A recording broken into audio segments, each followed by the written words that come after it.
Maar ek like Chapel Roan. Ja. Big Pony Club, I'm gonna be...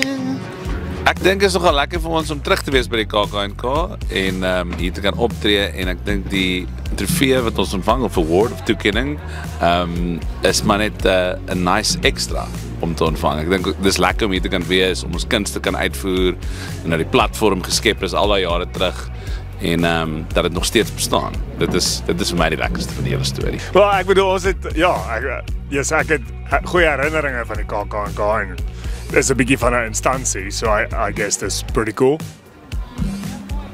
Ja, ek stem saam.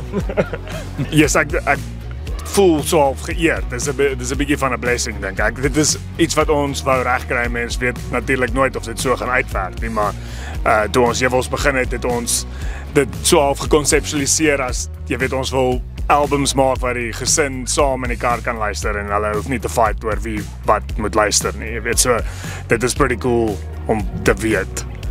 Ja, dalk het die jong mense net genoeg die musiek gespeel vir die ouer garde dat hulle het nou maar ook ingelatch. Maar ja, ek stem saam met Hunter. Ek dink as jy musiek maak en dit is jou loopbaan, dan wil jy hê soveel as met mense moet hopelik hou daarvan of kan aanklank vind daarbey. En jy weet as ons musiek deur jong kan uit geniet word dan is dit die ultimate goal, I guess. Yes, ja, ons het actually nou dag daar gepraat. Ek dink daar's nogal wat vir my nogal cool is, daar's actually young bands wat so lank terug al begin het toe hulle nog op skool was, wat al established is en hulle is nog steeds net 22 of 21 jaar oud. Jy weet ek dink aan Droom Syndroom of die Piesangskille of jy weet daar's klomp young kids, Wilma van Heerden, like so ek dink dit is probably 'n goeie teken dat dit gesond is en dat jy weet hulle het nie noodwendig soos ons iets soos MK nodig om gehoor te word nie. Hulle kan TikTok gebruik of Instagram of ander tools wat daar buite is om jou musiek uit te kry en op die eind van die dag dink ek jy weet mense sal gravitate towards enigiets wat goed is of wat lekker is en waarmee die gehoor jy weet aanklank vind. So ja, ek dink is in 'n pretty good spot op die oomblik. Ja, ek is ook baie opgewonde oor die jeug se vibe. Jy weet dat hulle dit bring en ek is veral opgewonde oor die independent artists dat hulle dit self kan doen. Ja, ek sien uit na die toekoms van Afrikaanse musiek. Totally. Ja, dit is my huistaal. Jy weet, dis die taal waarin ek droom en dink en skryf en liedjies maak en jy weet, skel en so ja, Afrikaans is inherently deel van my lewe. Jy weet, dit is deel van wie ek actually is. So happy birthday Afrikaans, I guess. 100. Woo, you made it this far. Ja. Ek sal sê my favorite is Klein Tambotieboom. It's a classic tune. Altyd lekker om te speel en my least favorite om te speel Sonrotse want hy's so lank. Ja, ek wou net sê Sonrotse, yes, hy voel ook so stadig vir my deesdae.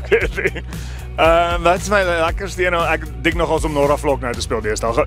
En Somer in my keel. So of die nuutste ene is gewoonlik my favorite want ons het hom nou nog nie dood gespeel nie.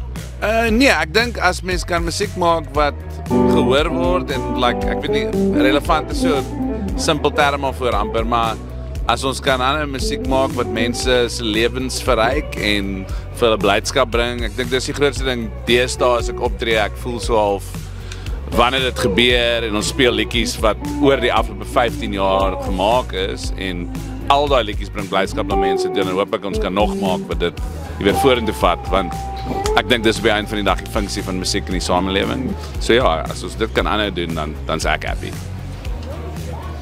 Ja, ek stem saam. Ek dink longevity is nou maar die aim, jy weet, soos die mission nou is so half om te kyk of ons dit kan aanhou doen, jy weet. Ek dink dit sal lekker wees om nog 'n lekker toer in Amerika te doen. Dis op ons bucket list. Ja. Ons kan vir al die refugees gaan speel. By Trump en wat. Ja.